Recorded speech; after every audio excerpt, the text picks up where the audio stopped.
Si vous regardez cette vidéo, c'est probablement parce que vous êtes bloqué dans votre apprentissage de langue.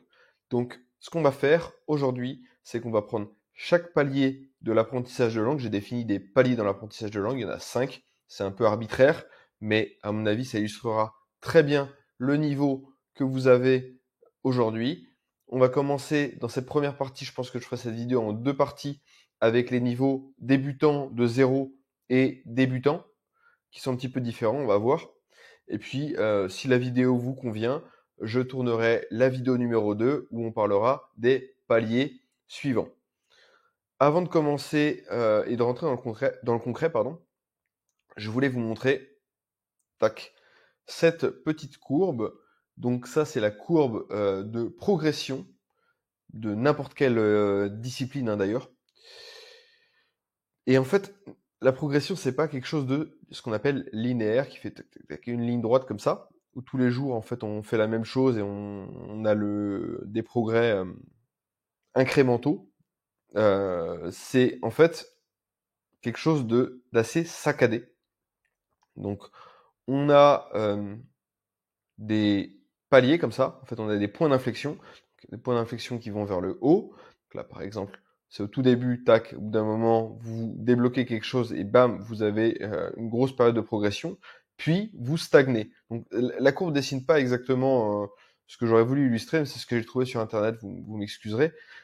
Et en fait, il y a une phrase, donc je vais la dire en anglais parce qu'elle est plus percutante en anglais, c'est « What got you here won't get you there ». Ce qui vous a amené ici ne vous amènera pas là-bas, en fait. Donc, à chaque niveau de votre apprentissage, il faut que vous réactualisiez votre système de pensée, votre système d'apprentissage pour aller plus loin dans votre apprentissage pour progresser efficacement, parce que sinon, vous pouvez rester très longtemps à stagner à un palier et même vous décourager un petit peu. Donc aujourd'hui, on va voir comment commencer là de zéro, et puis avec le niveau ensuite débutant tout court, débutant de zéro, débutant tout court. Donc, débutant de zéro, alors j'ai pris une illustration comme ça, l'évolution, donc ça c'est notre plus proche cousin, le chimpanzé. Donc, débutant de zéro, j'ai fait une vidéo là-dessus récemment, je crois que c'est c'est mon avant-dernière vidéo, je vous invite à aller la voir, mais je vais reprendre quelques trucs que j'ai déjà dit. Après, je pense que ça mettra un peu en perspective ce que j'ai déjà dit, en ayant un peu voilà, cette progression, ça va devenir plus clair. Donc, description du niveau, vous connaissez rien à la langue. Donc ça, c'était moi, en ce début d'année, quand j'ai commencé l'allemand. Je connaissais rien à la langue. Alors, si on veut être tout à fait exact, je connaissais un tout petit peu la langue, dans la mesure où je parlais l'anglais, et en fait, même quand on est français, on est quand même exposé à quelques mots en allemand, donc on part pas vraiment de zéro.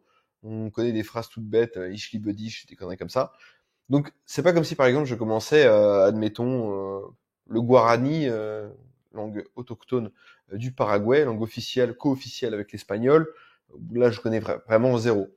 Ne me demandez pas pourquoi je pense au guarani, c'est ce qui m'est passé par la tête à l'instant, mais vous voyez ce que je veux dire. Bon, on va quand même dire que je connaissais absolument rien à la langue allemande, à la langue de Goethe, et voilà les difficultés auxquelles j'étais confronté et auxquelles vous êtes peut-être confronté. Peut-être qu'aujourd'hui, vous voulez vous lancer dans une langue, donc vous êtes confronté à ça. Vous ne comprenez pas l'harmonie de la langue. Donc là, encore une fois, j'avais déjà entendu de l'allemand, donc je connaissais un petit peu l'harmonie de la langue, mais honnêtement, dès le jour 1, en me disant, bon, bah, je vais apprendre l'allemand, tout d'un coup, la langue a changé de sonorité. C'était d'ailleurs pour moi une langue assez désagréable. Et en fait, aujourd'hui, bah, c'est une langue que je trouve plutôt plaisante à écouter. C'est pas forcément ma langue favorite parmi celles que je connais et que je ne connais pas, mais en tout cas, voilà, elle est montée dans mon estime auditive, disons. Donc, première chose à comprendre, c'est comprendre l'harmonie. Donc là, on parle vraiment de la phonétique. Deuxième chose, comprendre la logique de la langue. Donc là, encore une fois, je connaissais 2-3 petits trucs. On m'avait dit, faut mettre les verbes à la fin, blablabla. Mais je connaissais seulement les clichés. L'allemand est une langue logique, les verbes viennent à la fin. Donc c'est plus complexe que ça, évidemment. Euh, mais vous avez besoin, en tout cas, de comprendre la logique de la langue. Éventuellement, l'alphabet, j'ai pas mis l'alphabet, mais l'alphabet, c'est pas forcément ce qu'il y a de plus urgent. Donc voilà, en gros, tout simplement, comprendre la langue. Et dernière difficulté, bah, tout simplement se lancer. Peut-être que ça fait des années que vous voulez apprendre une langue et vous vous dites ah bah cette année j'aimerais le faire et puis en fait on est le 3 janvier et puis vous êtes toujours pas commencé. Vous vous dites ah mince j'ai manqué le train. Ben en fait voilà tout simplement se lancer c'est la chose à faire, la difficulté à surmonter. Donc, quels sont les pièges à éviter? Pourquoi les gens ne passent pas du niveau, n'arrivent même pas au niveau zéro en fait parfois? Déjà, ils ne se fixent pas d'objectifs clairs. Pourquoi est-ce que vous voulez apprendre la langue? Je vous donne un exemple tout bête avec le russe. Euh, Moi, j'ai commencé plusieurs fois, j'ai essayé de commencer plusieurs fois avant de vraiment m'y mettre sérieusement. Et en fait, un moment, bon, j'avais pris des cours à l'université et la prof nous faisait apprendre. Il y a l'alphabet cyrillique en russe évidemment, mais il y a aussi la version qu'on appelle cursive, l'écriture attachée. On dirait quand on était gamin. Donc vous savez, les lettres sont légèrement différentes des lettres, je sais pas comment on dit, non cursives. Donc un L, c'est une boucle et non pas un bâton, etc., etc. Bon, ils ont la même chose en russe et j'ai même la sensation que c'est encore plus différent et c'est très confus parce qu'il y a des langues qui ressemblent à des lettres qui ressemblent à d'autres, des lettres qui ressemblent à d'autres dans l'alphabet latin. Enfin bref, c'est un bazar sans nom. Et honnêtement, moi, écrire en russe en cursive, j'en ai rien à faire en fait. Ça m'est égal et c'est complètement inutile. Donc avoir des objectifs, moi ce que je veux, c'est en russe, c'est parler. Donc déjà, ça c'est des choses toutes bêtes. Ensuite, pour rentrer dans des choses un peu plus concrètes, pourquoi est-ce que je veux apprendre le russe? Bon bah moi, parmi les choses que j'aime dans le russe, c'est la littérature. Donc ce que j'aimerais, c'est comprendre un peu les auteurs et comprendre un peu la logique de la langue, voir comment c'est différent. Parce que d'abord, je les ai lus de manière traduite en français. Et là, récemment, j'ai acheté une édition bilingue d'un livre de Dostoïevski, Les Carnets en sous-sol, donc qui fait 200 pages, hein, pas comme ces gros pavés qui font 600, 800 pages. Et c'est déjà, je suis très content d'avoir un. Bon, évidemment, je suis largement aidé parce que j'ai la version en français et je lis principalement la version en français, mais de temps en temps, je regarde une phrase, tiens, je fais tiens, comment est-ce que c'est écrit en russe? Et déjà, ça donne du sens à des objectifs que j'avais initialement depuis longtemps. Donc, un des objectifs que j'avais, c'était apprendre la langue. Et souvent, ce qui est amusant, c'est de voir que selon les langues, il y a des objectifs différents. Par exemple, les gens qui apprennent le coréen, qui est une langue qui est devenue très populaire, surtout eu égard au nombre de locuteurs et au fait que ça soit vraiment circonscrit à deux pays, dont un où on va pas trop faire du tourisme. En fait, c'est devenu une langue très populaire. Et pourquoi les gens apprennent le coréen? C'est pour la K-pop principalement, ou les comment ils appellent ça? K-drama, voilà, c'est ça. Bon. Moi, j'apprends pas le coréen et la K-pop, je trouve ça inaudible. Mais si vous aimez la K-pop, voilà, dites-vous, peut-être que je comprendrai les les sonorités, les paroles de mes chansons favorites. Ensuite, un autre piège à éviter, c'est de tout simplement démarrer avec les mauvaises méthodes. Un exemple typique de mauvaise méthode pour moi, c'est d'acheter des livres, des manuels de grammaire. Alors j'ai pas envie d'entrer dans la démagogie, genre ouais, ça sert à rien, la grammaire et tout ça, c'est des méthodes tout sérieuses, je sais pas quoi, mais honnêtement aujourd'hui avec ce à quoi on a accès, en fait il y a des méthodes qui sont sous-efficaces et le réflexe de beaucoup de personnes, c'est de dire je vais aller acheter à la Fnac un truc, une grammaire franco-anglaise, franco-russe, franco je sais pas quoi. Et qu'est-ce qui se passe? Le livre trône dans la bibliothèque. En fait, c'est le business de la bonne conscience. Ils vendent à 99%. Alors, je dis un chiffre au hasard, j'aime pas donner. Enfin, l'écrasante majorité des gens qui achètent ces livres le font pour se donner bonne conscience. C'est le business de la bonne conscience. Bon, moi, j'ai rien contre le business. Ils font ce qu'ils veulent. Mais vous, en tant que personne qui apprenez une langue, bah, ne tombez pas dans ce piège. Utilisez des méthodes pas forcément gratuites, mais au moins efficaces, quoi. Parce que là, vous payez, vous donnez 20 balles dans le vent, quoi. Autant les donner, je sais pas moi, un SDF, par exemple.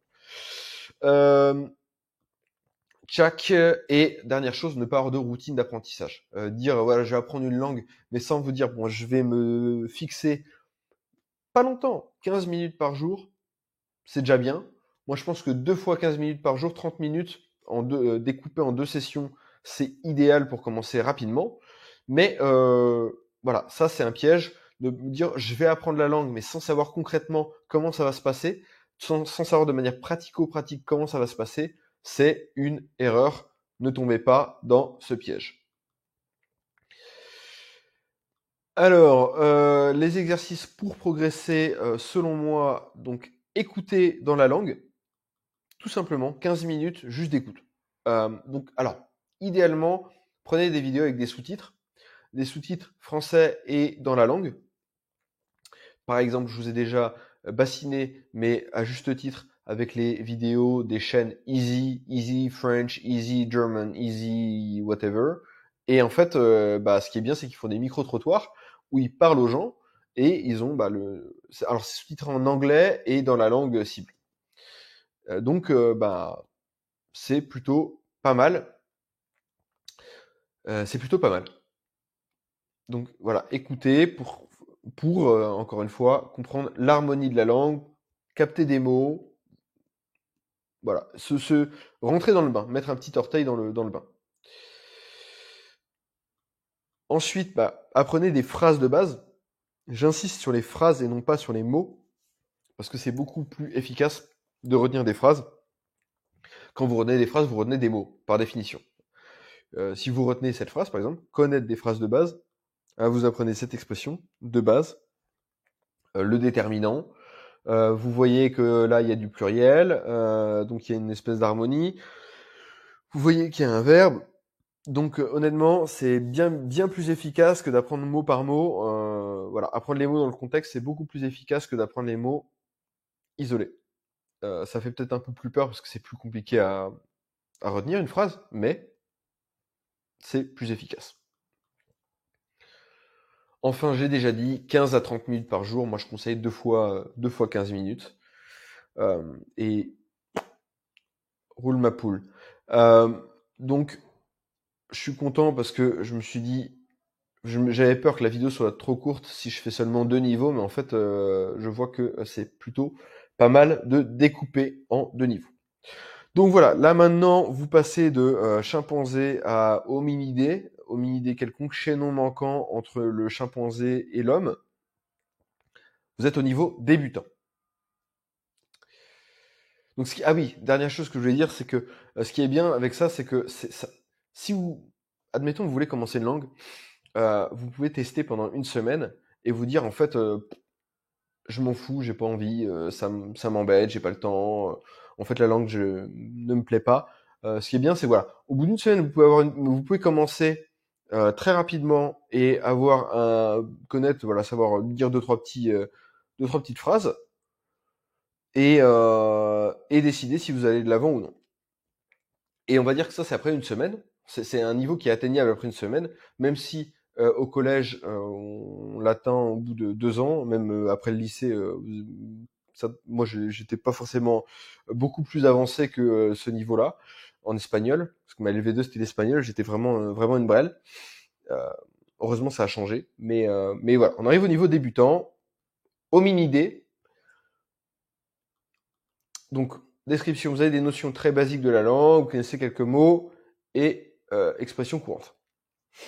Donc là, quelles sont les difficultés ? Vous manquez de vocabulaire, tout simplement. Vous ne pouvez pas faire des phrases. Voilà, tout simplement. Qu'est-ce qui est difficile à ce stade ? C'est de retenir le vocabulaire. Les mots, vous les voyez 1 fois, 2 fois, 10 fois, 20 fois, et ils veulent pas rentrer. Donc c'est là-dessus qu'il va falloir travailler à ce stade. Vous avez du mal à former des phrases. c'est pas évident. En fait, vous connaissez des phrases par cœur, mais les former vous-même, c'est pas évident. Et vous galérez avec la prononciation. Donc, vous n'arrivez pas. En fait, vous connaissez les mots, vous les avez entendus, mais vous essayez de les restituer. Les étrangers, sont là, qu'est-ce que tu veux dire? Donc, parler dans un accent vaguement correct. Alors, l'idée, c'est pas de parler sans qu'on reconnaisse votre accent étranger, mais au moins que vous soyez compréhensible. Voilà. Parfois, il y en a qui font zéro effort. Ouais, on s'en fout. Non, on s'en fout pas. Et d'ailleurs, accessoirement, on verra par la suite, mais moi, cette approche médiocre selon laquelle on s'en fout des accents, euh, par pitié, ne tombez pas là-dedans. Alors, au début, c'est pas urgent de se focaliser sur son accent. Par contre, quand vous atteignez un niveau plus avancé, quand même, c'est comme la moindre des choses que d'apprendre à parler la langue un peu correctement. Alors, le piège à ce stade-là, c'est de chercher, à mon avis, à tout comprendre trop vite. En fait, c'est d'être un peu impatient et de chercher chercher tout simplement à tout comprendre trop vite. Voilà, il faut prendre conscience qu'on est au début, que les choses viendront petit à petit. Il faut laisser couler, il faut laisser le temps faire son affaire. C'est pas forcément plus mal qu'il y ait ces petites périodes de stagnation, parce que ça permet de consolider jusqu'à temps que vous atteigniez de nouveaux paliers. Donc, si vous comprenez pas tout, si vous comprenez pas pourquoi une phrase est construite comme ça et comme si, pourquoi un mot est à cette place-là et pas une autre, pourquoi on dit ça et pas ci, c'est pas grave. Aujourd'hui, c'est pas l'important de chercher à comprendre. Aujourd'hui, l'idée, on va être la stratégie pour passer au niveau suivant, ça va être d'emmagasiner du vocabulaire. Euh, on dit à peu près 1000 mots. Alors, j'ai pas pris, vous noterez que j'ai pas pris les niveaux A1, A2, etc. parce que c'est une échelle bien précise que je ne maîtrise pas. Moi, ça c'est un peu entre guillemets mon échelle là, même si elle est assez fidèle que je vous propose. Mais je vais pas vous proposer un truc et vous parler de A1, B2, etc. si je connais pas. J'ai jamais fait tester mon niveau en langue. Je trouve ça un peu chiant d'ailleurs. Et ça c'est les langues européennes. Par exemple, en japonais, ils ont ce qu'on appelle le JLPT. Donc ça, c'est un peu plus universel. C'est pas scientifique, mais voilà. Et donc, du coup, à force de chercher à tout comprendre, le piège, c'est qu'on a tendance à se décourager face à la montagne d'informations. On est là, peut-être un S, information ici. Oh merde, putain, je comprends rien, je comprendrai jamais. Ça, c'est un peu, un peu frustrant. Et il faut, garder le cap et pas se poser trop de questions. Là, il faut vraiment être dans une démarche bête et méchante.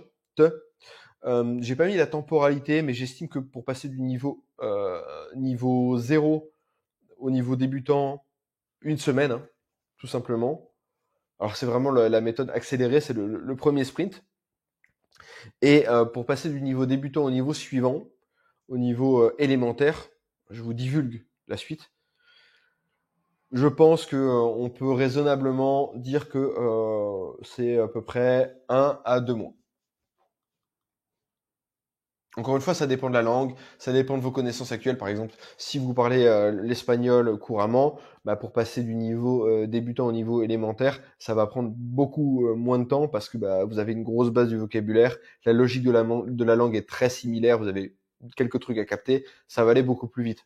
Mais par exemple, si vous mettez au guarani, pour reprendre l'exemple que j'ai pris précédemment, en fait non, ça va prendre peut-être plus que 2 mois parce que c'est une langue amérindienne, pardon, et donc c'est totalement différent comme logique. Donc, qu'est-ce que vous allez devoir faire pour passer au niveau suivant? Vous allez continuer les exercices du niveau 0, peut-être en prenant des notes cette fois-ci, mais tout simplement, voilà, apprendre des phrases de base et écouter, continuer comme ça. Les exercices du niveau 0 vous seront très utiles, sauf que cette fois-ci, vous ne voudrez pas abandonner. Deuxième exercice, j'en ai déjà parlé, c'est le shadowing. Donc le shadowing, c'est écouter une phrase et la répéter juste après, pour vraiment commencer à débloquer la mâchoire, parler le plus rapidement possible, pas forcément avec des inconnus, parce que ça peut être un peu troublant et ça peut être un peu gênant. Voilà, au début, on va y aller tranquillement. Donc, il y a deux manières de faire du shadowing. C'est soit vous répétez juste après, soit deux, vous répétez en même temps. Par contre, il faut répéter le plus rapidement possible. Donc, par exemple, la phrase est dite par Google ou par je sais pas qui sur Internet, et ben vous la répétez immédiatement après. La clé, c'est la rapidité pour avoir des réflexes, pour acquérir des réflexes. Alors là, on commence à sortir un peu de la zone de confort, mais ce qui est pas mal à ce stade, c'est de commencer à s'enregistrer en parlant. Donc, vous dites des phrases, vous faites un petit audio de 30 secondes, vous l'enregistrez sur, peu importe, votre dictaphone, une conversation privée sur Telegram, sur WhatsApp, et vous vous enregistrez et vous vous réécoutez et vous vous réenregistrez pour commencer un peu à corriger, à écouter un petit peu, de voir un petit peu les différences entre vous, comment vous parlez et comment les gens parlent la langue. Ensuite, je l'ai déjà mentionné, mais vous commencez à prendre des notes à droite à gauche. Là, vous faites travailler notamment la mémoire kinesthésique, si c'est quelque chose qui vous sert. Si à l'école vous aviez besoin d'écrire pour mémoriser, n'hésitez pas à le faire. C'est un peu un peu ennuyeux, mais vous commencez à prendre des notes. Et à ce stade, vous pouvez commencer, mais très doucement, peut-être sur la fin du stade débutant, à demander à ChatGPT des explications. Euh, Notamment si vous êtes très curieux et que vous êtes quelqu'un qui a besoin de comprendre. Moi, j'ai besoin de comprendre, j'ai besoin de grammaire, blablabla. Vous pouvez commencer très doucement à demander pourquoi est-ce qu'on conjugue ça comme ça, pourquoi est-ce qu'on dit je mange et pas je mangeons, pourquoi est-ce qu'on fait ceci, pourquoi est-ce qu'on fait cela, ou alors même poser des questions du genre qu'est-ce qui est difficile si je veux apprendre le guarani, quelles vont être les difficultés pour commencer à les visualiser pour les stades ultérieurs. À ce stade, on fait des phrases simples, donc on s'en fiche, mais vous pouvez commencer à regarder un peu, farfouiner à ce qui se passera pour le stade ultérieur. Voilà, donc première vidéo sur les 5 paliers de l'apprentissage. On en a couvert 2. Les prochains, je suppose que je pourrais faire les 3 d'un coup dans la vidéo suivante. Je verrai. En tout cas, dites-moi si la vidéo vous a plu et si vous voulez la suite, tout simplement. Dites-moi aussi si vous avez des questions. Dites-moi où vous en êtes dans vos paliers d'apprentissage. Moi, j'estime que aujourd'hui, il n'y a pas vraiment de langue où je suis au niveau débutant. Je pense qu'il y a certaines langues où je suis au niveau suivant, c'est-à-dire le niveau élémentaire. Mais débutant, aujourd'hui, j'ai passé ces paliers-là. Après, vous me direz, ils sont assez rapides avec les bonnes méthodes. C'est vraiment pas les plus difficiles. Honnêtement, c'est assez tranquille. C'est des progrès assez faciles à faire.